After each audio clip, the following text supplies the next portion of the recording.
Nek, Good macan. morning, ML pagi. Ini macan.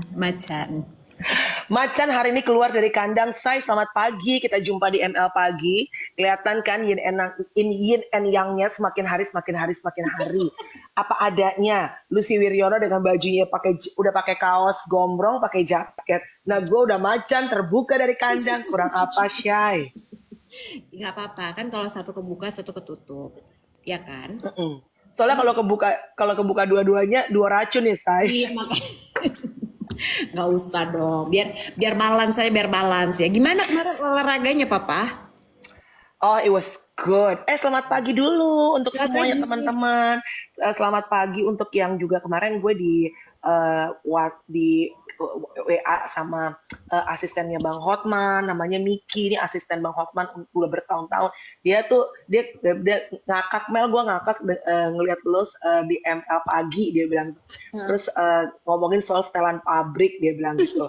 Terus gue bilang, oh thank you, Bo. Besok pagi kalau lagi nonton, ini ya kasih tahu ya, kata gue gitu. Ntar gue sapa. Gue nggak nonton di situ, gue nonton di Pusaka apa? Ada yang suka naruh di YouTube tuh, Lus. Oh ya? Iya, jadi dia suka naruh di YouTube, terus dia bilang, aku tuh nontonnya di YouTube, dia bilang gitu. Oh, I see. Ya udah nggak apa-apa, kata gue gitu. Kalau ntar pas lagi bangun pagi aja jam 8, terus kalau lagi nonton gue sapa-sapa. Pagi Putro. Hai Putra. Glenda mana Glenda?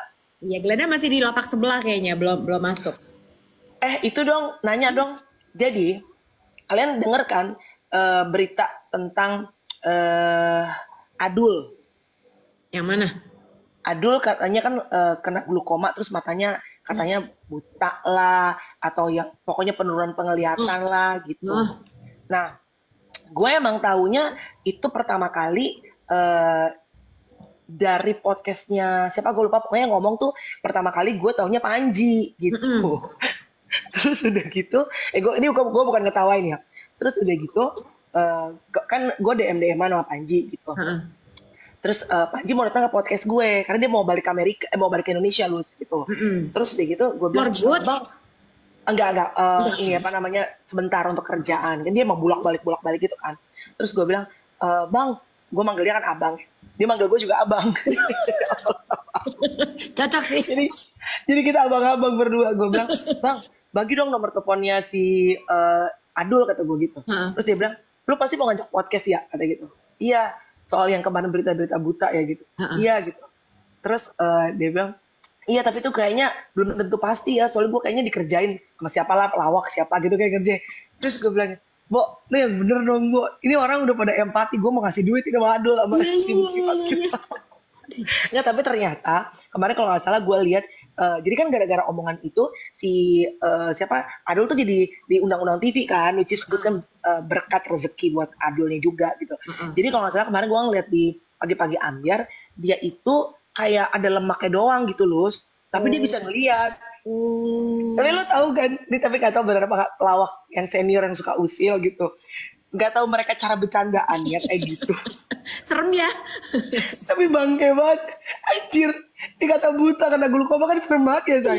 Terus aduh dipanggil Langsung main tolongin apa ya gitu.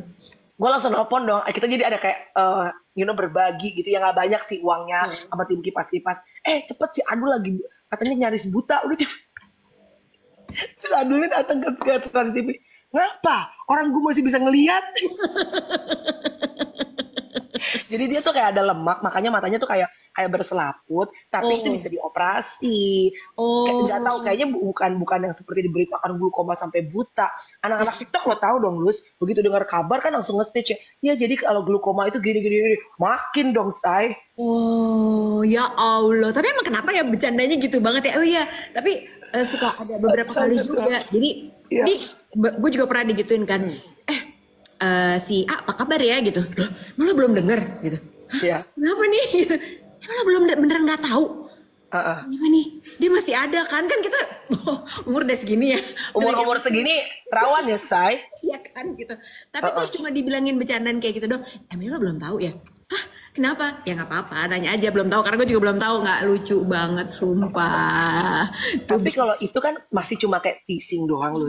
Lah ini kok, tapi ini nggak tahu ya bener apa enggak yang si Panji bilang sama gue. Kalau emang sampai di prank gitu ya, terus dibilangin Bang Adul glukoma sampai buta kan Tadi siapa sih bilang satu Indonesia kena prank anjir.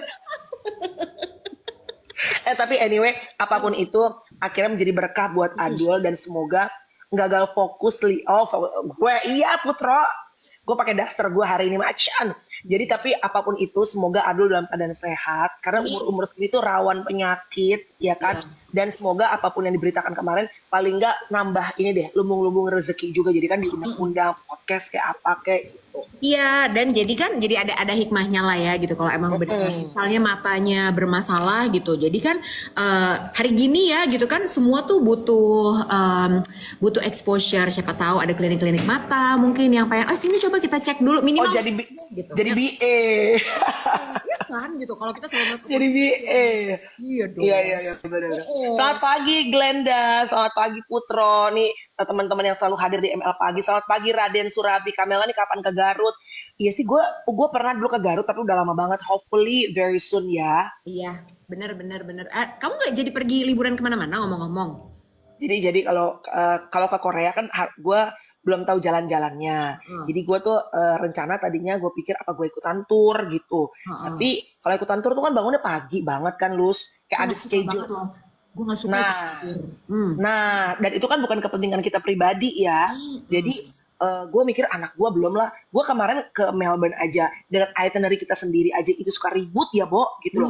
Anak gue bangunnya belum lah mandinya. Udah gitu kalau lagi dingin kan, anak tuh susah banget disuruh mandi, bener gak? Tapi gue kalau misalnya pergi ke tempat yang lagi winter gitu, emang pagi nggak pernah mandi sih Mel? Iya, gue juga akhirnya pas pulang, gue sehari sekali doang Lus akhirnya mandi. Malam aja begitu selesai jalan-jalan, kelar gitu dari mana-mana, nyampe hotel, mandi, besok paginya kan nggak kemana-mana nih gitu ya udah loh, tinggal keluar aja udah. Nah, Australia tuh lagi lumayan dingin banget katanya kemarin gue belum nanya Tyson sih, tapi temennya si adik gue lagi liburan di sana, itu 2 derajat cuy. Iya, jadi emang lagi dingin. Yang lagi di sana tuh sama istrinya, sama sekeluarga, sama Anya, sama anak coachingnya itu lagi di Melbourne juga. Terus sekarang mereka udah pindah kota ke Brisbane. Emang dingin banget, jadi sempat 2 derajat kayak gitu-gitu. Tapi kan Melbourne emang gitu ya, 1 hari 4 musim Kak. Iya. Terus tapi gue itu honestly sebenarnya nggak terlalu suka pergi ke tempat yang dingin. Tapi kan kita like most of our days kan di Jakarta tuh kan selalu panas kan Lus. Terus gue kepikir kalau kita berarti sekarang ke Amerika nih, terus summer juga kan mirip-mirip ya Bo. Maksudnya for another experience dalam hidupnya anak-anak gitu loh. Supaya mereka ngerasain gitu. Ke Dieng aja katanya tuh Eva. Iya. Tapi gue lagi seneng banget pengen explore Indonesia loh. Karena sebagai orang Indonesia, gue tuh ngerasa culun karena iyalah masa cuma baru Bali sama Labuan Bajo doang. Even Jogja ya Lus, gue tuh suka banget Jogja loh. Percaya nggak? Jogja itu, I found Jogja itu very soothing and relaxing. Satu, karakter manusianya. Memang nggak tahu ya, gini, gue orang Batak juga. Tapi kalau I found, ini bukan berusaha untuk terlalu kultural apa segala macam, tapi based on my personal experience, menurut gue orang-orang kalau kita datang ke daerah Jawa, itu nggak tahu karena memang karakternya itu kan lebih kulon-kulon, halus.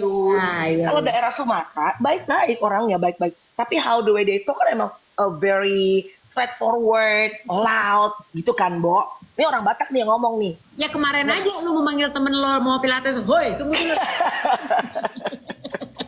Nah, gak sadar kan? Iya, woi Noni, woi Petong. Tunggulah dulu kau. Nah, sedangkan kayak Bo dan Jogja itu ya Lus, murah-murah banget. Ya nggak sih Nek? Terus udah gitu makanannya endul Lus. Gue norak nih Lus ya. Gue makan di apa namanya di bawah yang di lantai. Selesehan gitu.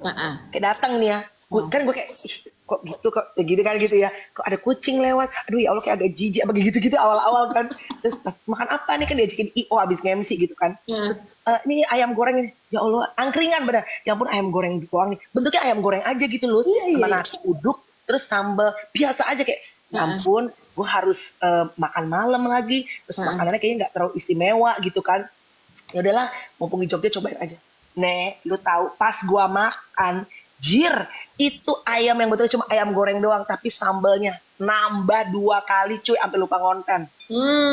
Kamu harus cobain ayam Mbah Karto tewel. Iya kayak tewel deh. Itu Mbah tuh Karto. Mbah Karto tewel.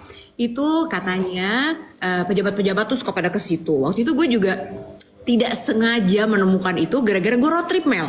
Gue tuh sempat road trip dari Jakarta ke Bali. Tapi nggak langsung ya gitu. Jadi kita dari Jakarta kita mampir dulu ke Semarang. Karena kan dari sini tolnya deket tuh ke Semarang kayak cuma 5 jam gitu. Nyampe Semarang nggak nginep. Kita makan dulu di sana nyari apa. Terus dari gitu kita dari Semarang kita ke Solo. Nah di Solo itulah gue nginep dan ketemu sama si ayam goreng Mbah Karto tewel itu enak banget, Mel, ya Allah. Udah pasti.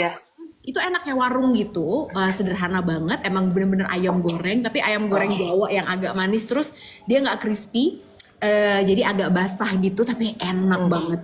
Terus sama, abis itu lanjut kemana ya gue ke, Bromo. Nginep di Bromo, abis itu baru gue ke Banyuwangi, nginep lagi di Banyuwangi, baru nyebrang ke Bali. Gitu. Itu nyetir tuh? Ya bukan aku dong yang nyetir. Afid. Suami aku dong. Berapa jam tuh kalian jadi ini Kita tuh total perjalanan 3-4 hari nyampe Bali. Karena kita menginap dulu. Jadi waktu di Banyuwangi awalnya kita yaudah deh semalam aja kita nginep di Banyuwangi. Iya. Kok hotelnya lucu juga ya gitu, gemes. Terus akhirnya aku ke Banyuwangi itu nambah lagi. Jadi 2 malam. Karena enak. Jadi di Banyuwangi tuh lo bisa ngelihat Pulau Bali tuh di seberangnya banget. Bagus deh. Wow, gue kayaknya iya deh. Maksudnya ini sesuatu yang karena kan gue punya ipar. Nih kalau teman-teman yang tahu ipar gue tuh namanya bule bolang. Iya tahu. Nah, iya kan? Si Ryan tuh si Ryan tuh bule bolang. Dia tuh memang orang luar yang memang beda sama Tyson ya. Kalau Tyson tuh lebih ke city boy. Kalau si Ryan ini si bule bolang, dia emang orangnya explore. Karena kan dia ex army ya, dulunya kan army. Jadi orangnya tuh nggak ada takutnya. Ke gunung mana gitu cuy, yang kata orang itu banyak, maaf nih misalnya banyak penunggunya apa segala macam, dia mah jalan iya bola-bolang YouTuber, itu ada kipar gue. Jadi benar-benar dan dia karena dia lagi ke Ambon, abis dari Ambon dia kemana jadi dia explore kemana. Terus sampai kayak ngeliat apa belerang ya Lucia, belerang apa kayak gitu terus gue ngerasa anjir, ternyata gue heboh kesini kesono ke luar negeri. Indonesia aja gue cuma nge-explore baru sedikit bener gitu loh. Emang so many things to be explored gitu loh. Gue tuh cuma dari perjalanan dari Jakarta ke Semarang ke Solo, terus udah gitu ke Banyuwangi, ke Bromo, terus Banyuwangi. Itu tuh ya Allah, Bali deh ya gitu kan, nyebrang nih dari Banyuwangi nyebrang ke ternyata dari Pelabuhan Gilimanuk kan, kita biasanya kalau Bali juga tahu ini abang begitu landing ya udahlah di Kute-Kute aja atau mungkin di Seminyak atau di Canggu aja kan gitu. Lo tahu gue juga baru sekalinya itu perjalanan dari Gilimanuk menuju ke selatan Bali itu di tempat kita nginep. Rerenan waktu itu gue nginepnya. Terus udah gitu itu jauh banget, Bo. Terus udah gitu sepanjang jalan tuh gila banyak monyet, banyak apa. Iya. Itu kita gak pernah ke Bali Utara kan? Betul. Benar. Di Bali aja tuh kita nggak explore semuanya. Gitu. Betul. Gila. Abang, Mbak Tias. Bentar ya, Nek. Anak gue bangun. Mbak Tias. Mbak Tias. Kayak rumah gue tuh kayak 4 hektar gitu. Mbak gue. Mbak, ya sayang cantik. Abang Karis tolong lagi bangun. Nek, tapi ya. Waktu itu kan gue ini ngomongin soal Bali juga. Tapi gue setuju sih. Bali aja banyak banget yang belum dieksplor. Liatin Abang Karis tolong dong. Kakaknya lagi live. Jadi gue ngajakin podcast Mbak, oh my god, yang bekas presenter zaman dulu. Mbak siapa nih? Yang dulu gemuk, sekarang kurus banget, Lus. Hugas, ya. Gue ngajakin Mbak Hugas tuh, kan podcast. Gue udah oke dong, Lus. Gue udah DM, udah kontekan sama orangnya. Udah oke, karena menurut gue, oh my god, she's full of inspiration dong. Untuk dia bisa bertahan. Dia kan, she used to be very overweight ya, terus dia bisa, dan dia bukan cuma sekedar diet, tapi dia menemukan pola hidup lebih sehat yang cocok buat dia, yang akhirnya bikin dia bertahan ya sampai sekarang gitu badannya. Nah gue, saya samperin ke Bali. Nah gue tuh pemikiran Bali, again kayak kemarin, Jennifer Bahdim, Indah Kalalo, ya kan, kemana gue explore dan udah oke dong Lus, nanti aku samper, Mbak, aku hotelnya di daerah Seminyak apa di Sofitel tuh apa sih, Lus? Lupa jadinya. Nusa Dua gitu. Ya gue pikir-pikir ya berapa sih, 1 jam lah, Lus gitu loh. Dari pasar kemana lah gitu. Di mana Mbak? Cuy, dia tuh ada kayak 4 jam, Lus. Yang ada dolphin. I forgot. Lovina. Gue udah gini, saya berangkat jam berapa ya Mbak sama tim aku, ntar ada cafe nggak di sini? Ya Mbak, kayaknya mungkin sekitar more or less kalau nyetir mobil 4 jam. Wadaw, apa Mbak 4 jam? Itu dari ke arah mana Mbak? Oh itu masih di Bali, kayaknya Bali apa gitu arahnya? Iya, Bali Utara, Bali Lovina, Utara. bener, Lovina. Bagus itu, tapi jadi gue tuh pernah juga Mel, jadi karena gue kan juga sering banget ke Bali kan, terus udah gitu gue tuh udah nggak pernah tuh ke daerah Kutes, Seminyak tuh kadang-kadang, Canggu tapi gue nggak pernah ya, karena ke Canggu itu kalau dari daerah Kute ke Canggu, ya itu juga sama aja kayak lo ke Lovina, jauh karena macet. Betul. Ya kan, kalau Vina udah jelas gitu ya, jauh. Ke Ubud juga aku kurang zen anaknya, jadi aku bukan anak yoga, jadi aku juga nggak yang aku nggak seneng ke Ubud karena kayak terlalu apa sih Bo, ini semua terlalu plant based apa gitu. Aku kan anaknya makan apa aja ya. Nah tapi gue kemarin itu gue pernah ke pantai di Karangasem. Jadi kalau tahu ada Hotel Alila Manggis, nah itu tuh jadi masih lurus lagi, masih terus. Nah pantai di Karangasem itu bener-bener nggak ada, itu bukan buat turis. Jadi gue ngajak anak-anak, ntar gue kirim fotonya kalau ya. Jadi ada cliff gitu, terus udah gitu kita bisa ngelihat di bawah tuh ya kayak jurang gitu dan laut segala macam. Tapi kita bisa turun, ada sisi yang kita bisa turun dan aman buat anak-anak juga. Tapi itu kampung nelayan dan itu bagus banget sih. Nice. Dan pas kita lagi makan di cliff itu, ini kalau ada cafe tuh enak banget ya. Tapi nggak ada cafe, adanya warung, kita makan pop mie. Oh wow, jadi masih benar-benar ini ya, Bo, belum banyak kesentuh gitu ya? Sama sekali, karena itu benar-benar bahkan orang lokalnya pun nggak ke situ gitu, orang lokalnya pun nggak liburan ke situ, yang lokal ya cuman nelayan-nelayan aja. Dan itu kita sempat ditawarin tuh sama nelayan waktu itu di sana, mau keliling-keliling pulau di daerah sini aja nggak gitu kan? Emang bisa gitu. Terus kita diajak ke, which sebenarnya kalau dipikir-pikir rada gila juga sih gitu, karena kita nggak pakai life vest. Terus udah gitu anak kecil lagi kan gitu. Kalau dipikir-pikir berangkat. Wow. Naik kapal nelayan yang bener-bener kecil gitu. Terus dia bilang, kita mau nunjukin ini ada apa namanya kayak gua kelelawar gitu. Wah, tapi emang seru kan. Tapi anak gue nangis dong karena ombaknya kan gede ya. Terus kita ya lumayan ini dong, lumayan shaky gitu dong. Untung kita nggak tahu ya Kak gitu. Cuman anak-anak kan takut. Terus udah gitu pas kita udah sampai ke darat lagi, gue bilang sama Afid, kita jangan ulang lagi ya. Juga nih kita suka bodoh aja gitu kadang-kadang. Cuman kayak sense of adventure kayak lu kan soalnya kita kok olahraga liburan tuh ke situ-situ aja. Kegiatan itu aja ke beach club. Nah, gue tuh tipe orang yang kalau ke Bali sebenarnya gue nggak seneng ke beach club. Gue juga udah, lu super challenge. Gue tuh ke Bali udah nggak ke Kakak Dev, good morning. Good morning Kakak Dev. Kamu nggak suka? Udah nggak suka? Gue tuh udah hampir nggak pernah ke beach club. Jadi gue itu kalau ke Bali, karena kan most of the times ke Bali itu kan kalau nggak kerja, business trip, kalau nggak sama anak-anak. Kayak kemarin ke Bali deh, waktu gue kerja sebentar, abis itu kan gue the rest sama anak-anak. Gue sampai nggak ada waktu untuk kayak ada si Ool Caroline Zahri kan sekarang dari luar tuh pindah ke Bali kan. Nah gara-gara dia mampir ke podcast gue, kita jalan gitu. Pas dia tahu gue ke Bali, jumpa dong ketemu, namanya mama-mama gitu kan, Bo. Ayo kata gue gitu, Kiki Utara kan pada di Bali semua tuh, ayo makan. Gue nggak bisa ditinggal bocil gue. Aduh, anak gue itu sekarang apalagi yang kecil ya si Karis ya, itu mulutnya mulut kayak mama-mama. Lambe tura lewat saya.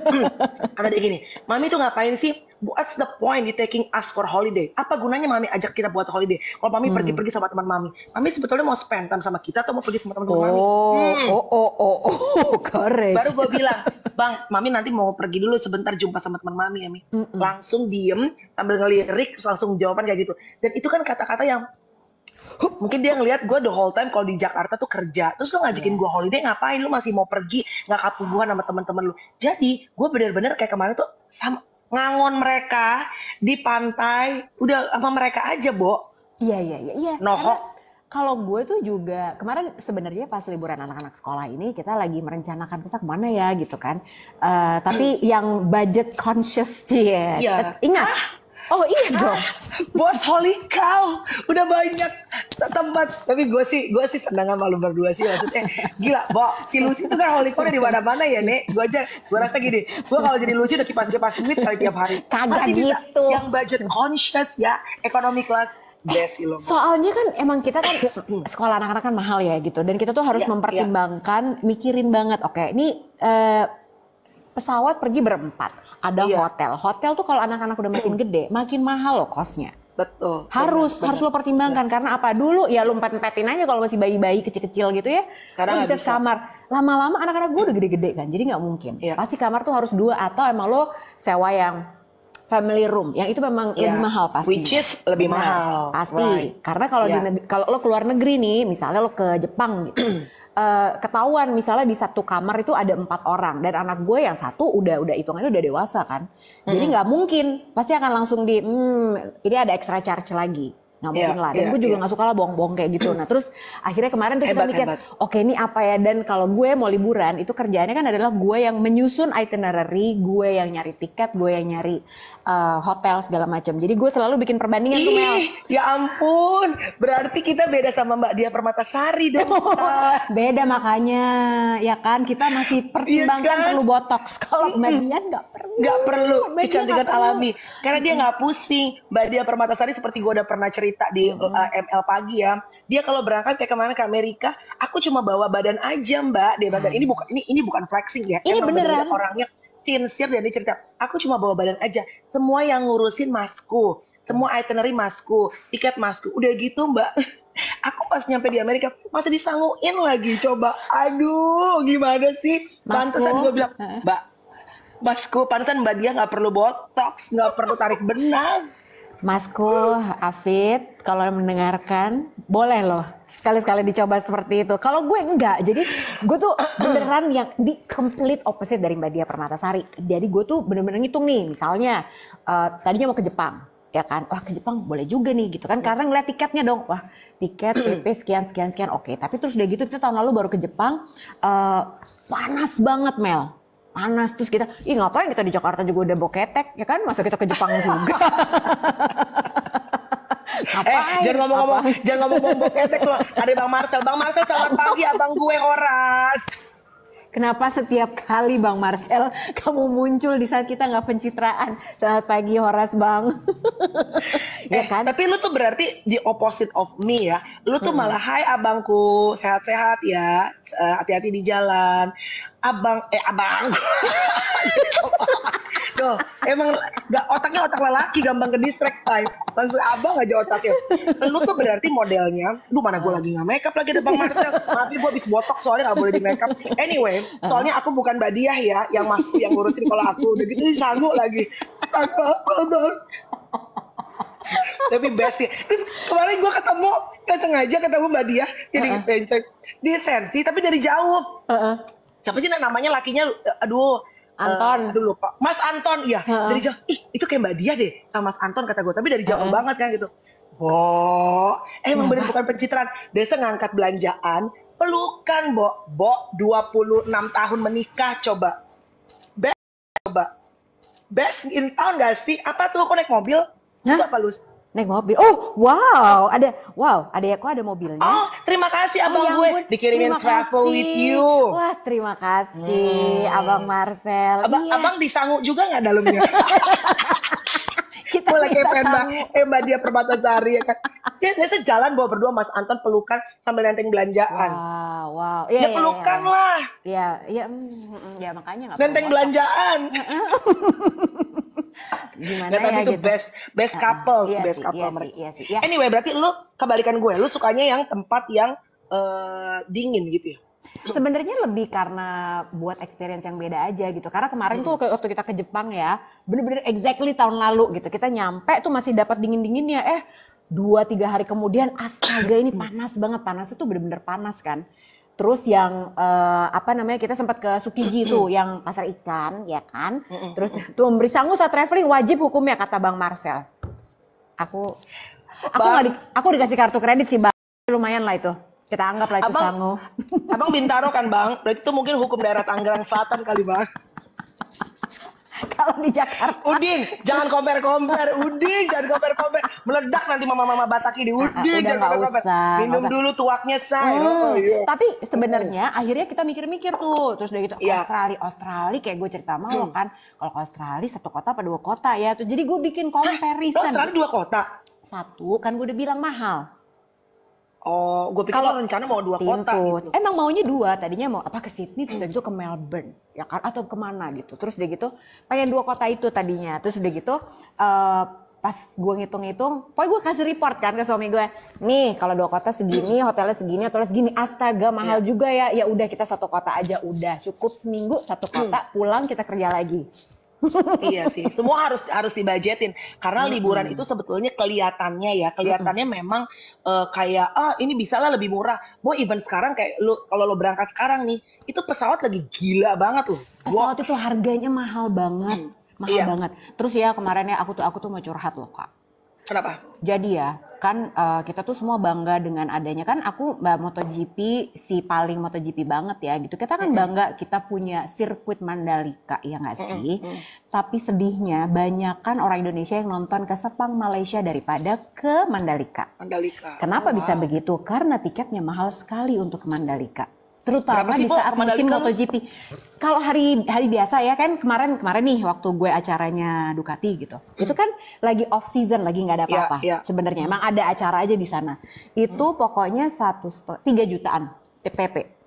Hah? 3 juta PP ya. Itu kalau lagi off season. Iya, kalau enggak tuh bisa mahal banget Mel. Jadi gini, perbandingannya adalah kemarin gue sempat bikin hitung-hitungan. Ini gara-gara suami gue tuh selalu dikit-dikit, coba kamu hitung budgetnya berapa gitu, baru aku approve gitu kan. Terus kalau misalnya gue bandingin tuh, kalau gue nonton di Malaysia, di Sepang, kenapa sih orang Indonesia pada nonton di Sepang? Dulu kan gue gak ngerti kan gitu.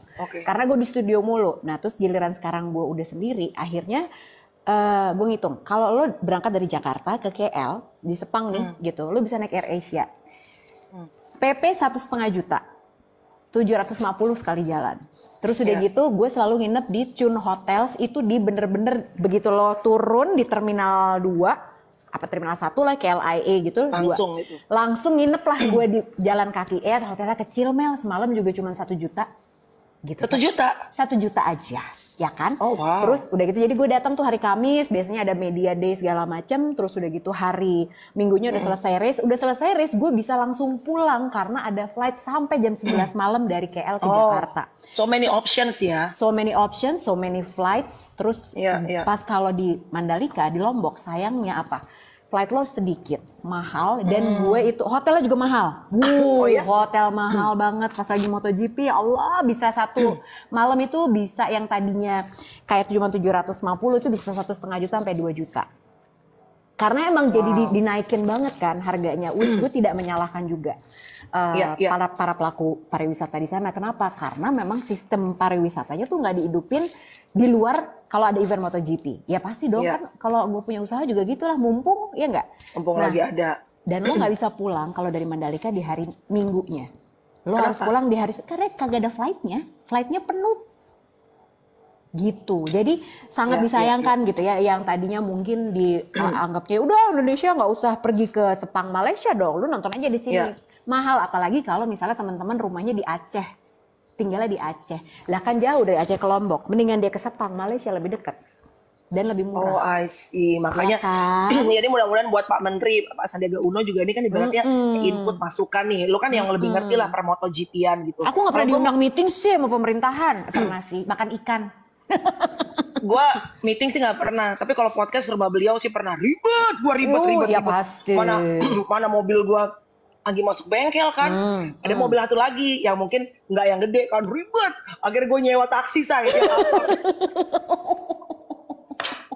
repot banget gue, repot ke bapak kayak gue. Kan gue mau diajak kolaps. Beliau dulu sama istri kan kolaps kan, mobil gue yang Alphard lagi masuk bengkel. Gimana gue mau ke rumah Pak Menteri, gue agak naik Alphard, pemikiran OKB ini lalu repot gue. Akhirnya gue nyewa taksi yang Alphard ya kan, muter. Terus teleponan nih sama tim beliau gitu. Turun aja di depan, ntar dijemput apa segala macam gitu. Nek, udahlah gue repot ya Nek, gue nyewa taksi segala macam. Bapak juga baru nyampe. Bapak persis di depan gue bersama tim turun dari mobil Fortuner atau apa gitu dengan santai gitu ya, Bo. Emang kalau orang kaya lama ya turun. Kata manajer gue gini, repot lu. Bapak naik Fortuner santai sama timnya. Ya itu kan bukan mobil Bapak, tapi Bapak santai, lu repot. Ya Bapak kan orang kaya dari lama, gue orang kaya baru. Udah naik Silverbird nih, ya Allah tolong. Yang penting Alphard ya Nek ya kan? penting itu. Iya, paham aku. Iya, tapi kan kalau lu sih dari soal MotoGP kan, ya berarti ini masukan, it's a good point of view gitu. Karena kan itu pariwisata kan ya. Undang lah, beneran deh. Iya, kalau gue mau kasih masukan, gue kan bukan si anak paling MotoGP ya. Gue kan ibaratnya si paling suka treatment kecantikan. Pak, aku ngeliat di TikTok ya Pak, sekarang juga tuh Pak, orang pada gila-gila operasi plastik, bener nggak? Iya, bener. Operasi plastik tuh sekarang udah nggak kayak dulu tuh. Hah, dia OP. Sekarang tuh kayak anak-anak sekarang, anak-anak bocil pada OP Pak, hidung OP tarik lifting weight. Dan gokil loh, Bo. Korea udah pasti, ya kan? Karena artis di endorse sekarang ke Korea dan otomatis mereka begitu jadi kelihatan lebih beda gitu, mereka sharing tuh, oh di Korea enak. Pertama, mereka selalu bilang ke Korea itu kenapa lebih enak, karena mereka Korea kalau operasi plastik kan ibaratnya udah hari-hari ya Nek. Jadi jalan tuh nggak ada yang ngeliatin. Di Sindangdut say, ya kan kalau habis begini-begini heboh cenah, ya kan kalau nggak ada, kalau nggak ngomongin, kalau nggak videoin. Iya dong. Udaranya dingin, jadi bikin lebih cepat healing. Terus lo bisa langsung jalan-jalan kemana-mana, shopping dan segala macam. Dan sekarang Thailand, Vietnam juga gokil loh cuy. Oh ya? Iya, sekarang itu ada satu akun di TikTok ya, dia itu dokter di Vietnam, dia tuh bahkan dia tuh bilang kayak, ini aku kemarin OP di Indonesia nih begini segala macam. Ini thank you banget aku dirapiin di Vietnam deh kalau nggak salah. Makasih banget jadi lebih bagus ini apa segala macam. Itu kan salah satu ibaratnya ya nggak tahu sih Pop, tapi kan pemasukan buat negara juga loh. Itu industri kan juga, bener. Jadi kayak banyak yang nanyain waktu itu kan sempet tuh kenapa sih kok pada berobatnya di Singapura apa segala macam, tapi ya memang harus diakui gitu. Gue tuh juga banyak mengalami layanan kesehatan di Singapura yang luar biasa banget, bukan kegayaan ya. Jadi masa? Sumpah deh, ini mulai dari anak gue yang didiagnosa autistik sampai AFID deh gitu. Kalau autis itu panjang ceritanya, tapi kayak AFID deh misalnya. Suami gue itu, jadi waktu itu dia sakit di bagian perut sampai ke pinggang apa segala macam. Kita pikir ini ginjal atau apa segala macam. Sempat demam Mel. Jadi Afid tuh sempat demam sampai 39. Nah, kalau orang dewasa udah demam tuh kan serem ya, takut ya. Bahaya. Ini kenapa gitu. Gue bawalah ke rumah sakit di Jakarta, rumah sakit bagus juga. Terus udah gitu dirawat ina itu. Tapi terus gue juga nanya ini kenapa sih kok nggak ada diagnosanya lama gitu. Internisnya juga nanti kita observasi. Tapi observasi kan kamar jalan terus ya Nek. Terus udah gitu akhirnya gue yang minta dasar banci atur ya. Untung punya istri banci atur. Gue bilang, dok tolong di USG aja deh gitu. Aku boleh nggak request USG? Buat apa? Kata dokternya gitu. Ya biar ketahuan karena ini keluhannya apa di perut gitu. Jangan dikasih obat, dilihat we'll see how it goes segala macam. Just do it gitu. Lu gak apa-apa saya bayar aja USG-nya. Saya pengen tahu ada apa. Singkat cerita di USG. Begitu di USG ketahuan bahwa dia itu fatty liver dan ada pasir di empedunya. Bukan batu, jadi pasir. Nah, intinya yang bikin dia lagi panas, demam segala macam itu karena si pasir itu kan orang tuh biasanya suka ada batu empedu apa segala macam. Kalau batu tuh semua orang pasti punya batu, pasti tapi dia tidak bergerak. Nah, yang serem itu adalah memang kalau bentuknya pasir, jadi dia bergerak dan dia tuh masuk ke saluran itu dan kayak mengikis. Dan itu emang sakit dan jadi bikin lo demam. Nah, akhirnya ketahuan kan. Nah, begitu ketahuan. Pipis dia bisa, pipis. Bisa. Lancar. Lancar Kak. Mau panas 39 kalau Ewang tetap bisa ya. Bisa. Anyway. Aku naik aja di atasnya kalau 39 kau bobo aja. Aku yang berkarya. Manusia nggak tahu diri, lakinya udah demam. Tapi aku tunggangin. Terus lanjut. Terus akhirnya udah deh. Akhirnya gue request minta ganti dokter. Jarang kan, biasanya kita tuh hoong aja. Tapi karena gue tuh orangnya memang ya udah ayo cepetan, jangan lama-lama, apalagi nih sakit gitu. Memang nggak ada yang membahayakan atau apa, tapi gue ngerasa nggak nyaman sama dokternya. Akhirnya gue request ke rumah sakitnya ganti dokter terus bener diagnosanya sama. Terus gue tanya oke, jadi mau diapain?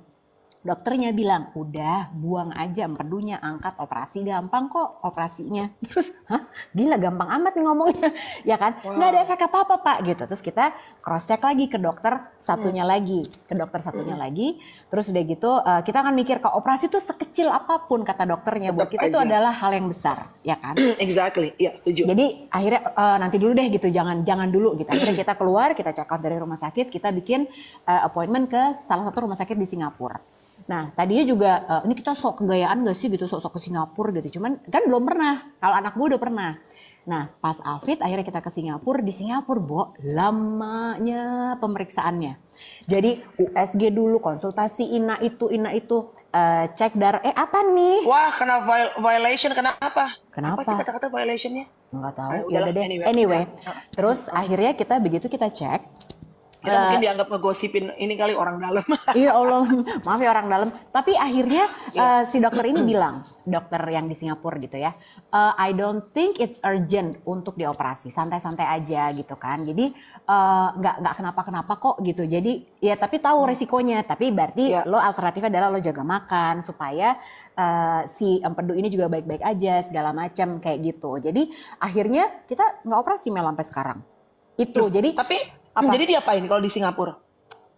Semua pemeriksaannya tapi sangat detail. Tapi sampai mereka mengeluarkan diagnosa itu emang kita 2 hari sampai lo cek dulu ke sini, lo ambil ina itu tesnya segala macam banyak sampai akhirnya dia menegakkan sebuah diagnosa. Nah dari situ kita tuh jadi emang gini beda ya. Jadi di Singapura itu ada orang yang ngelihat bahwa kalau lu di Singapura mahal banget dong bayar pemeriksaan ini itu. Yes, that's true. Tapi di satu sisi kita juga bisa melihatnya mereka sangat berhati-hati dalam menegakkan diagnosa, ya kan? Gitu. And at the end of the day berarti akhirnya Afid tidak jadi diangkat. Enggak usah. Ngapain? Enggak, karena keadaannya masih baik-baik aja, nggak ada penyakit yang harus urgently needed tuh nggak ada. Dia bilang gitu. Jadi opsional aja gitu. Tapi kalau aku sih sebaiknya jangan apa-apa tuh dibuang, jangan apa-apa diangkat, jangan apa-apa tuh melakukan tindakan yang terlalu cepat. Menurut dokternya gitu. Jadi santai aja dia bilang gitu. Oh gitu, ya udah oke. Jadi ya gini, ini terlepas dari apapun tadi katanya jangan sebutin negaranya apa second opinion tuh it's very important ya when it comes to your health gitu. Iya, dan kita boleh loh nanya itu sebagai pasien kan hak juga ya. Iya dong, sebelum justru harus bawel menurut gue. Kayak pada saat gue diangkat rahimnya kan, when I finally come to that decision itu kan bukan hal yang angkat aja rahimnya, nggak gitu dong. Karena lo percaya deh, apapun yang diangkat dari badan lo itu kalau orang ya mungkin kalau orang bilang sekarang kualitas hidup lebih baik karena kan memang keluhannya sudah mencapai satu titik yang ibaratnya udah benar-benar mengganggu kesehatan dan keseharian kita gitu beraktivitas. Tapi kalau dibilang tidak ada efek sama sekali, nggak mungkin, Gus. Namanya sesuatu diambil dari badan lo pasti ada more less efek-efeknya gitu. Iya, kan ditaruh situ ada tujuannya dong. Exactly gitu. Ya of course sekarang gue nggak bisa, I cannot have kids dan gue juga nggak pengen punya anak lagi gitu ya. Tapi maksud gue untuk segala hal kewanitaan apa segala macam itu pasti ada sedikit-sedikit pasti ada beda pada saat lu dulu masih punya rahim gitu. Artinya gini, ini bukan menjelekkan apa segala macam, tapi kalau badan lu, kesehatan lu bener sih, bukan cuma second opinion, third opinion, fourth opinion juga boleh. Mungkin harus ada sedikit repot, tapi ya memang at the end of the day ini badan lu nih, the only one nih gitu loh. Jadi nggak bisa cuma oke, I'll take this decision, I'll take this treatment, nggak bisa gitu. Karena emang harus kritis gitu kan gitu. Bukan jadi apa pasien yang ngeselin gitu ya, bukan sok ngerasa pinter karena membaca dari mana gitu ya, enggak. Tapi dokter tuh harusnya bisa banyak kok dokter yang juga sekarang tuh open minded, bisa diajak diskusi, bisa ditanya. Dan gue tuh senang banget sama dokter-dokter yang sekarang banyaknya dokter-dokter muda ya Mel yang mau ngejelasin dengan detail, dan gue tuh sangat appreciate banget sama dokter-dokter kayak gitu. Benar, ini gue sambil menyambung ya tanpa menjelekkan. Ini cuma sharing dari kita para pasien lah ibarat gitu ya. Karena banyak banget. One of the doctor yang I impressed and amazed adalah Dr. Ivan. Dr. Ivan tuh di Bunda, he's my doctor. Ya kan, he's my doctor yang ngurusin gue kemarin juga angkat rahim. Dr. Ivan tuh menurut gue salah satu yang satu juga orangnya ganteng ya sebenarnya fisik agak penting ya cuy, dan yang kedua objin aku juga ganteng, nanti kita cerita. Iya kan, kalau objin ganteng kan Bu periksa dari luar aja nggak usah dok, aku periksa dari dalam aja langsung dokter mau periksa dari dalam juga nggak apa-apa. Aku periksa dalam aja dok, aku udah waxing. Kata dokternya, ibu mau ngapain? Ibu mau periksa, ibu mau cek apa ibu mau ngajak check in? Tolong ya Bu, kondisikan profesional ya Bu. Jadi it was a joke ya guys. Anyway, tapi gini, kalau appearance nggak penting, tapi menurut gua membantu sedikit, menenangkan, yes, definitely. Siapa sih nggak suka yang oke.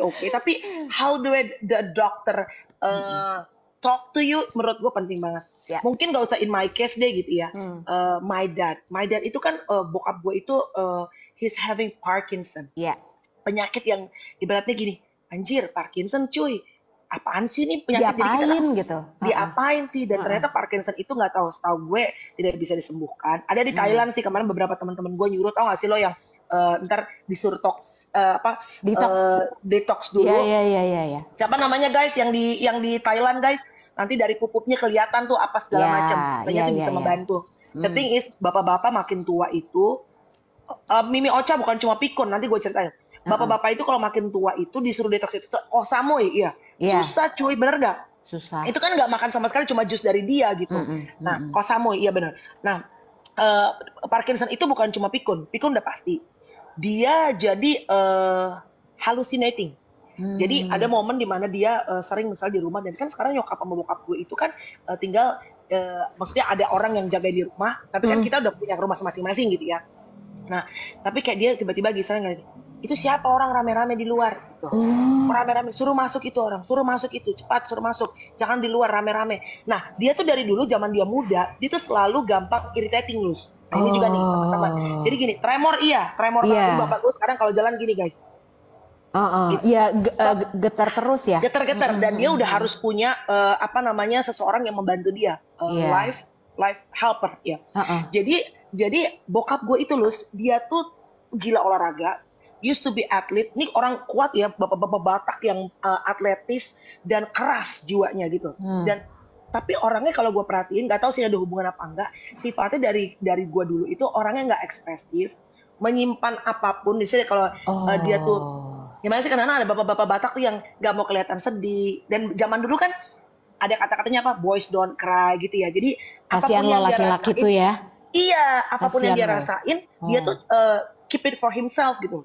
Terus orangnya easy to irritate. Misalnya dulu sering banget bapak gue itu, ini gue cerita mungkin mudah-mudahan jadi masukan buat teman-teman ya. Bapak gue itu dulu he's a good guy, tapi dia tuh misalnya kayak ada tetangga deh di sebelah rumah. Kita kan nggak bisa kontrol tetangga ya, Nek. Iya. Tetangga gue misalnya baru punya motor, sama-sama OKB ya, kita OKB, dia juga OKB. Jadi dia motor, wah, mobilnya wah, gitu-gituin. Bapak gue bisa keluar, disamperin, ribut kan. Bisa begitu. Jadi dulu tuh gue suka kejap-kejep gitu kalau di jalanan ngeliat bokap gue tuh, karena nyalinya gede apa soalnya. Nah, tapi gue belajar bahwa makin tua, makanya kemarin kita bilang, jangan gampang baperan, karena udah nggak sanggup kitanya. Mungkin nggak stroke, tapi yang lain itu yang lain jadi kehadiran. Iya, kan. Jadi jangan gampang irritate sama apa. Ya orang bikin ini, ya udahlah kalau nggak ibaratnya prinsip-prinsip, udahlah bodo amat, biarin aja. Nah, awalnya dia serangan jantung Lus. Karena memang dia dari bokap gue tuh banyak yang serangan jantung laki-laki itu.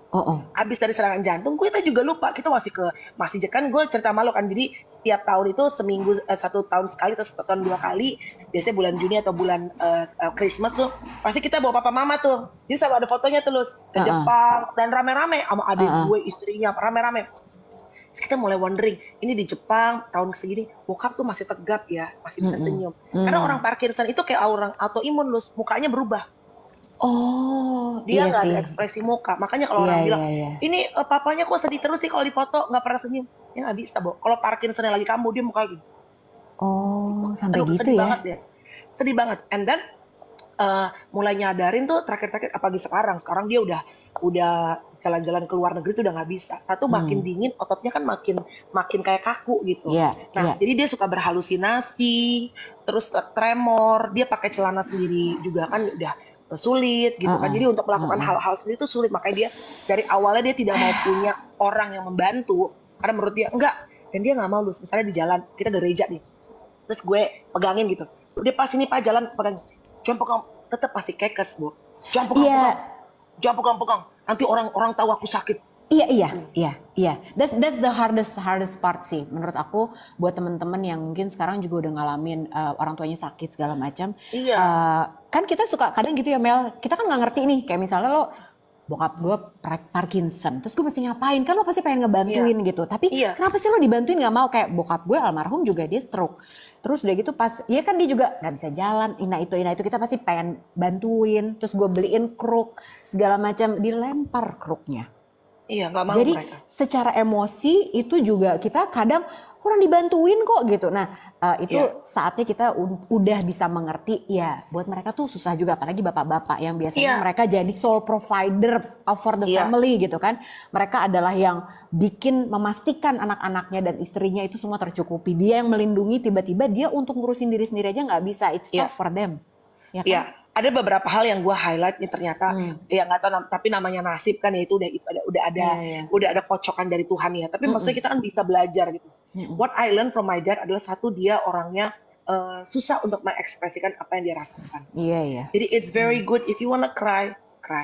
Teman-teman ngerasa kan bahwa kadang-kadang ada waktu-waktunya untuk doa aja, kata-kata udah nggak bisa keluar, tapi air mata yang keluar. And pada saat you let all the emotions go, ya kan? You feel better after that, ya kan gitu. Benar-benar. Dan nggak apa-apa banget, kok.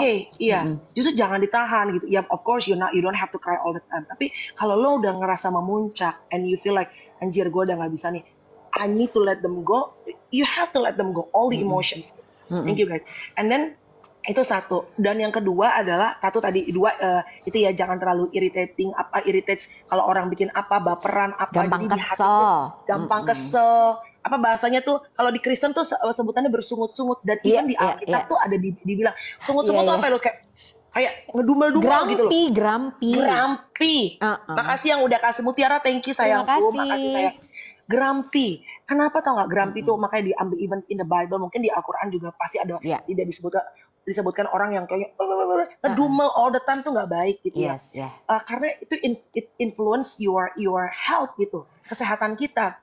Kalau di Alkitab tuh selalu ada kata-kata hati yang bersuka cita lah pokoknya. Itu kan harus obat. Gitu ya. Makanya, Muslim masih hafal loh Alkitab. Kan alma mater saya Katolik dulunya.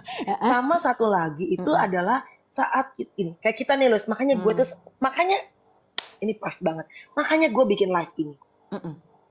You know why? Ada masa-masanya kan juga namanya entertainer, kita lagi sepi kerjaan. Right? Terus kita ngerasa tetap kita butuh, you need an activity that you love doing it. Guys, gue sama Lucy ngelakuin ini tiap pagi, nggak dapet duit, ya dapet gift tapi come on lah. Maksudnya kita itu karena kan kita bukan PK, bukan challenge yang gue mandi pasir, right gitu. Jadi getting gift itu bukan menjadi prioritas kita. Of course kalau di depannya nanti tiba-tiba akan ada produk masuk, that would be awesome. Alhamdulillah. Tapi itu bukan jadi. Tapi we love doing something yang pada akhirnya tuh bawa kita joyful, sukacita, kita senang ngobrolnya. Dan seperti kita bilang kemarin, Lus, kita juga mudah-mudahan menabur bibit yang baik buat teman-teman penonton TikTok gitu ya kan. Jadi karena gue ngeliat bokap gue kan, he used to be very active, dosen, pengajar, apalah pembicara Lus gitu di depan orang. Dan ini waktu pada saat dia itu akhirnya retired gitu kan, dia mulai nggak ngapa-ngapain. Dan makin tua, temennya makin dikit, dia males tuh Lus, berkomunitas, pergi sama teman-teman. Maybe he got lonely, and then in the same time, my mom tuh masih lincah, punya temen kesini, pergi ke Mangga 2, pergi ke gereja ini, which is very good. Jadi harus tetap punya aktivitas yang lu suka, lu mulai pikirin apa yang tetap aktif sampai tua, dan you need to have community yang menopang lu, yang satu vibe sama lu dan jadi diri lu sendiri. Makanya ya, kemarin tuh aku sempat kepikiran nih, gara-gara lo bilang tadi aktif sampai tua gitu.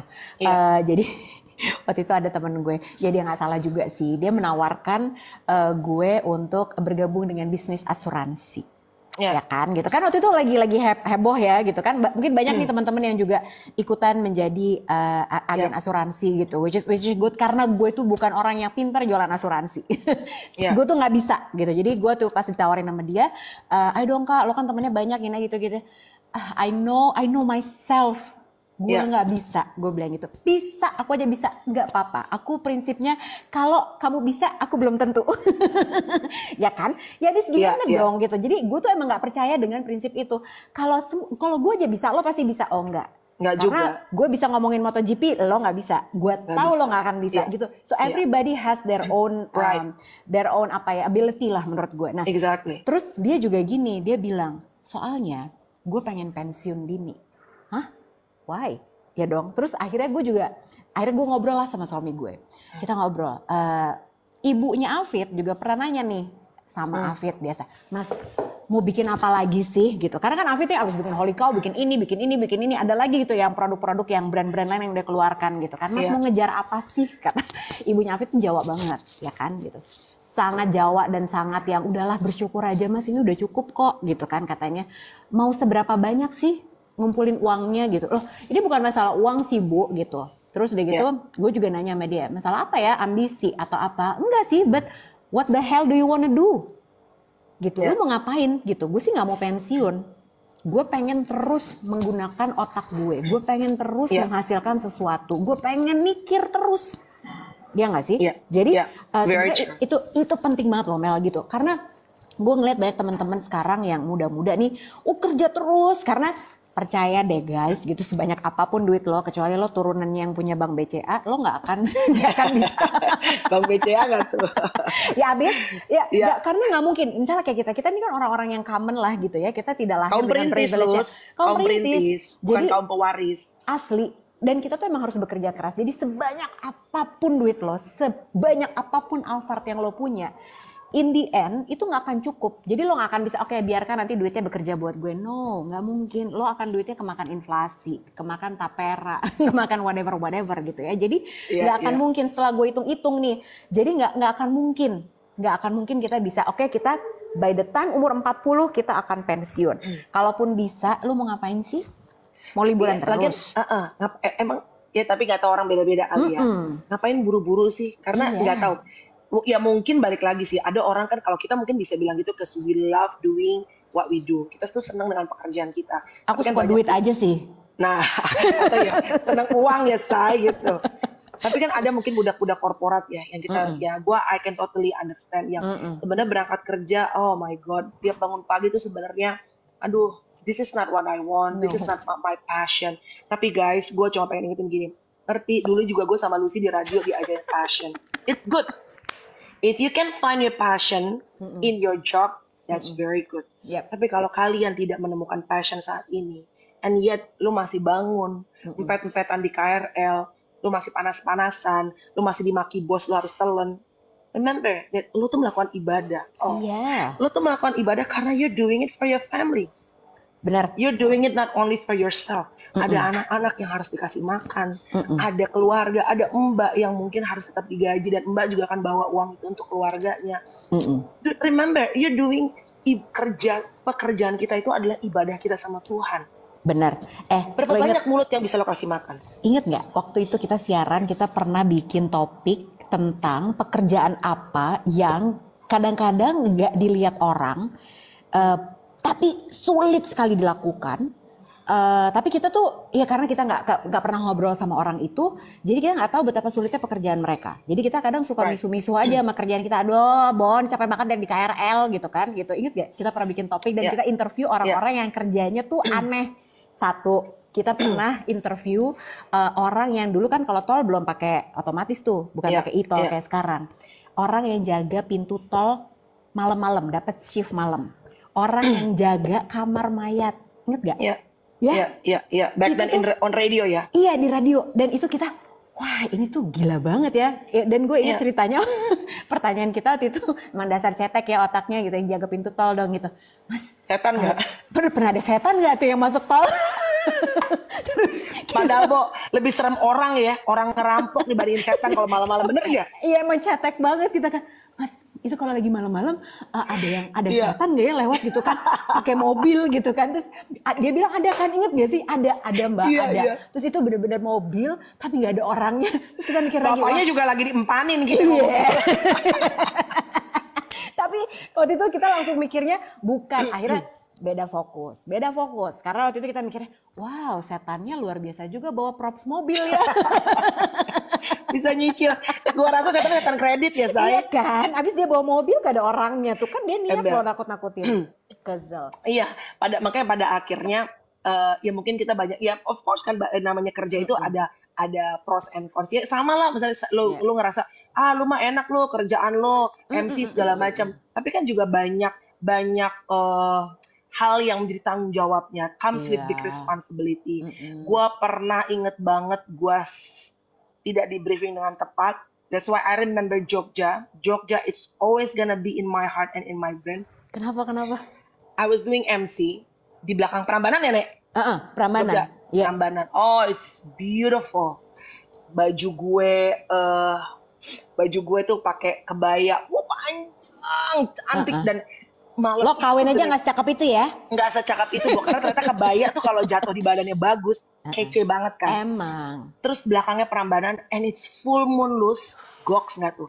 Terus malam itu tuh nggak panas, jadi kayak sepoi-sepoi anginnya endul banget.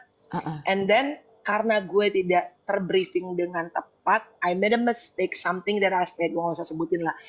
Dimana in front of client, gue ngerasa that's my first experience, dimana gue ngerasa, pernah nggak sih lo ngerasa kayak saking lo malunya, lo salah ngomong about the brand, lo ngerasa kayak, anjir, kayaknya gue pengen kemakan bumi aja langsung deh, pengen ngilang gitu. Iya. Itu sih kalau pakai topi senang. Makasih. Siapa tuh? Layar putih. Itu kalau lo nggak jam terbang, lo abis salah nyebutin brand depan kliennya. Udah kelar itu. Lu dan itu it's opening. Lu udah nggak mau MC, lo mau pulang ambil flight terakhir terbang balik ke Jakarta.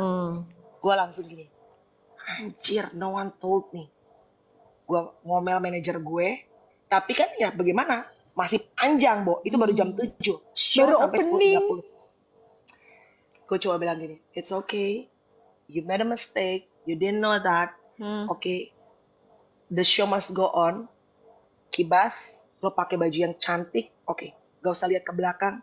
Let's just do it sampai selesai. Nice. Walaupun itu malunya. Tapi kan again, gue harus ingat bahwa lo nggak bisa give up, lo nggak bisa nyerah, nggak bisa. Aku malu, lo tuh pada salah ngomong. Gue nggak mau MC, gue malu depan kelas, nggak bisa. Nggak bisa. Gue harus remember that you're doing your job for your kids, for your family. Angkat kepala lo, ayo jalan semangat lagi. Yang artinya kan setiap pekerjaan itu ada resikonya, ya kan gitu. Cuma again, benar tadi Lucy bilang, as much as kita kadang-kadang complaining dengan pekerjaan kita, dude, banyak banget yang kalau kita ngeliat ke bawah, orang yang gak kerja dengan passionnya, orang ibaratnya kerja tiap hari setengah mati, 1/4 dibandingin effort kita, gajinya jauh di bawah dari gaji kita misalnya. Bener, kayaknya kadang-kadang juga terlalu diglorifikasi sih, oh kita harus kerja sesuai dengan passion, purpose apa, karena sebenarnya nggak semua orang juga paham sih gitu purpose gue apa. Gue sampai sekarang juga umur gue udah 46, gue gak tahu purpose gue apa, but just leave it aja gitu. Lu jalanin aja, lu melakukan sesuatu yang baik dan berdampak buat orang lain. Berdampak tuh dalam arti sebenarnya bukannya wah aku menemukan obat untuk menghapuskan sebuah penyakit gitu, nggak sampai kayak gitu juga gitu. Maksudnya lo membuat hidup orang lain terbantu. Karena any kind of job menurut gue sih begitu ya. Semuanya gitu. Ya maksudnya it's good, it's a blessing kalau kalian bisa kerja sesuai dengan passion. Tapi kalau anak lo bererot di rumah 3 dan lo masih kerja dan lo ngerasa this is not my passion, ya udah jangan buru-buru langsung resign kerjaan. Misalnya let's say passion gue musik, gue bodo amat deh, gue ini jadi budak korporat bukan passion gue pengen ngeband. Di tengah mungkin sekarang lu umur nggak muda-muda banget. Di tengah sekarang ya lah band-band yang gede juga banyak. Gue bukan bilang berarti lo tidak bisa mengejar mimpi lo. Of course you can. Tapi jangan buang apa yang menjadi main course lo hanya gara-gara lo mengejar dessert lo. Karena ingat, ini ada mulut-mulut anak-anak lo yang harus lo kasih makan. Jadi it's good to pursue your passion. Tapi juga harus ingat responsibility lo as a parents. Waktu Afid mulai Holy Cow ya, cerita singkat sebelum kita tutup nih gitu. Jadi waktu itu kan Afid tuh emang nggak suka kerja kantoran. Dia sama sekali nggak suka. Aku tuh ini bukan passion gue nih kerja di kantoran segala macam gitu-gitu, dan udah gitu emang weekend pun harus kerja kan Mel. Terus udah gitu dia pengen punya usaha sendiri. Akhirnya mau punya Holy Cow lah ceritanya gitu. Nah tapi kita waktu itu pakai perhitungan. Jadi bukan semata-mata lu terjun ngikutin passion lo. Sementara kita udah punya anak waktu itu, udah punya cicilan apa segala macam. Terus kita mikirkan. Nah di saat bersamaan gue tuh lagi siaran stripping. Lagi bawain berita olahraga dari hari Senin sampai hari Sabtu bahkan gitu, live setiap hari. Terus kita hitung-hitung, oke, gue nanya sama dia, lo butuh berapa lama untuk mengejar mimpi lo ini, untuk mengejar passion lo ini? Ya udah kita bikin budgeting setahun, kemudian kalau misalnya nggak berhasil berarti lo balik ngantor lagi ya. Nah, karena gue masih lagi punya pekerjaan itu dan gue kontraknya sampai 1 tahun waktu itu, gue bilang oke, kalau gitu gue masih bisa jadi backup lo. You just chase your dreams. 1 tahun ini gue yang akan backup semuanya. Kalau nggak berhasil, nah situ balik kantor lagi. Deal ya. Nah akhirnya pakai plan. Di saat lo juga merencanakan sesuatu, misalnya kayak gue pengen banget nih gitu. Ya kalau lo udah punya tanggung jawab, ada mulut-mulut yang harus lo kasih makan. Itu lo harus pikirin banget gitu. Jadi jangan, aduh tapi itu bukan passion aku mental health aku jadi gini. Boleh lo pentingin itu boleh, tapi balik lagi gitu, lakukan semua tuh dengan sukacita. Beneran deh. Ya kan gitu, apapun itu, jadi jangan dipikirin fokus ke jeleknya, jangan dipikirin fokus ke aku nggak suka ini, sebenarnya aku nggak suka. Nanti apapun yang akan lo temuin rasanya jadi berat. Iya nggak sih? Bener. Gue pernah interview gitu, jadi dia bilang, si lakinya tuh bilang, nggak usah disebut namanya ya, dia bilang, gue tuh saking stresnya kerja, gue tuh sampai tiap bangun gue tuh kayak badan gue tuh berat semua gitu. Kayak dia tuh gak happy dengan kerjaannya. Oke gitu. Tapi kan mereka punya anak nih, ada 2 anak. Terus akhirnya dia keluar dari kerjaannya karena gue ngerasa mental gue udah keganggu. Dia bilang, terus lu sekarang ngapain? Kata gue. Ya gue masih nganggur sih, masih belum lagi nyari-nyari. Nah kalau di gue tuh gak bisa tuh. Once we become parents, lo harus punya backup plan. Karena nggak bisa ngangengong nganggur, sementara anak lo masih sekolah, anak lo masih harus makan vitamin, terus uang listrik lo, galon aqua lo nggak bisa. Mel, kalau gue gitu loh. Gue pengen tahu deh. Ini pertanyaan terakhir ya buat lo. Kalau lo pernah nggak mengorbankan satu mimpi lo? Lo misalnya ditawarin kerjaan apalah gitu, but you cannot take that. Lo nggak bisa ambil offer itu, nggak bisa ambil tawaran itu ya karena keluarga lo. Pernah nggak lo melakukan sacrifice itu? Dulu mimpi lo banget nih gitu. Iya, dulu sebelum kan, jadi gue itu baru nginjak Amerika tuh baru kayak umur 20-an, 20-an something deh, waktu gue abis mau nikah. Jadi dari kecil belum pernah ke Amerika, boro-boro cerita ke Medan aja naik kapal ke Ambuna, bapak gue ya kan. Jadi gue dapat offer tuh dari kasur dulu. Banyak yang berangkat, Gading Martin, Aming segala macam. Jadi kayak 7 artis tuh tiap tahun diberangkatkan untuk menghibur si supplier yang si company kasur ini gitu. Nah, gue dapat an offer dan dia tuh kalau ngajak trip tuh emang bener-bener gokil deh, seru banget. Gue dapat offernya adalah ke New York, Niagara Falls dan segala macam untuk, dan it's all free ya, Bo gitu. And then I found out I was pregnant. Aduh. Pregnant itu masih awal, masih bisa ditutupin pakai baju apa segala macam. Tapi nggak boleh. It's long flight ya. Nyokap gue cuma bilang, tadi gue sempat ngotot tuh, gue bilang, wah ini udah free, ini mimpi gue pengen ke Amerika apa ini segala macam. Bayarin lagi. Exactly, you need to choose. Anak lo di perut atau lo mau pergi ke Amerika. Amerika akan selalu ada, tapi anak lo belum tentu akan selalu ada. Kalau lo berangkat banyak resikonya. Udah, walaupun gue gigit jari tuh ngelihat Gading, ngelihat Aming segala macam pada ke Amerika, ya akhirnya gue memilih untuk mempertahankan. Ya udah, gue gak kemana-mana karena kan I have this baby in my tummy. Walaupun sekarang suka ngelawan ya. Walaupun sekarang mama aku maunya Dior lipstiknya. Lipstick Dior, nggak mau pakai lokal. Mak lo aja pakai lokal, Chloe, banyak kali gaya tahu. Ya tapi kan banyak kayak gitu-gitu kan yang akhirnya. Tapi again ya, ini untuk menutup di 9/5. Iya, maksudnya gini, tadi ada yang bilang gue umur 47 tahun tiba-tiba gue belajar piano. It's good guys, kita bukan bilang nggak, pursue and go with your passion. Harus, dan tidak ada kata terlambat untuk belajar. Lo mau belajar bahasa baru, justru perkaya diri lo. Because the only tool that you have sampai lo mati hanyalah badan lo, otak lo, diri lo kan. Makanya kita selalu encourage teman-teman olahraga, jaga makan yang sehat. Karena lo cuma punya satu badan, kendaraan sampai lo mati kan. Otak kita harus diasah terus supaya nggak Parkinson, nggak pikun gitu kan. Tapi ingat guys, kalau sekarang lo adalah orang tua, lo punya penghasilan yang mumpuni, lo ada mulut-mulut anak-anak yang harus lo biayain. Terus jangan buang apa yang menurut lo, ini nggak passion gue, hanya demi mengejar passion yang lo, tadi lu sih bilang, kalkulasinya juga belum tentu masuk gitu hitungannya. Intinya gini deh, jangan sampai anak lo nggak bisa sekolah, anak lo nggak bisa makan, hanya gara-gara sama bapaknya gila-gila passion. Ya, benar. Pokoknya ini hari ini kita tutup dulu. Kita ketemu lagi hari Senin ya. Alhamdulillah minggu depan nggak ada panggilan emailnya Jumat. Oh my God. Lu kira hari apa ini? Oh my God, it's Friday. Ya. Friday. Yes, kita ketemu Senin, yes, Jai. Senin di studio, aku nggak kemana-mana. Tuh kan. Siap. Mana nggak ya? Ya ampun, syuting dong. Syuting. Di mobil, syuting dong aku. Soalnya nanti orang-orang pada protes, kenapa pedok-tok jauh-jauhan terus, syuting YouTube. Nggak lucu aja lagi. Aku nggak kemana-mana, kok tenang.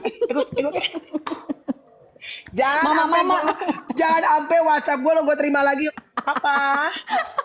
Dikirimin. Ini aku ada email, Danya ada acara, Dayu ada acara. Tapi Melanie itu eksklusif, hanya dia yang tahu kegiatan gue lagi di mana, karena gue nggak pernah share di sosial media. Jadi cuma dia, nih ya Nyet, gue lagi di sini nih beneran di kelas, nih gue lagi di sini gitu. Karena gue tidak mau menampilkan itu kan di sosial media. Jadi cuma ke dia doang nih ada buktinya ya Kak, ada email dari gurunya. Makanya gue bilang, lu sih sama gue tuh yin and yang banget. Lu si private, nah gue kan si jamet. Aku pada kadang-kadang merindukan di endorse juga loh Kak gitu. Cuman emang gak menarik hidup gua. Lo udah juragan, holy cow, udah lo enjoy that ya kan, udah juragan. Anyway, have a great Friday, Mama. Have a great weekend guys. And kamu everybody. Juga Papa. Terima kasih udah nonton ML. Semoga hari ini ada sesuatu yang yang bisa kita bagikan buat teman-teman ya. Amin. Pokoknya banyak kebaikan buat teman-teman semua. Kalau kita ngobrolnya kesana kemari nggak apa-apa lah, namanya juga kita lagi ngobrol-ngobrol di warung kopi juga gini ngobrolnya kok, nggak ada topiknya. Ya kalau kan? Islam kan ada Jumat berkah ya. Adin. Iya, so don't forget to do kindness at least ya on Friday untuk sahabat-sahabatku semua umat Muslim ya kan ada Jumat berkah soalnya. Bye guys, thank you. Bye, love you. Bye.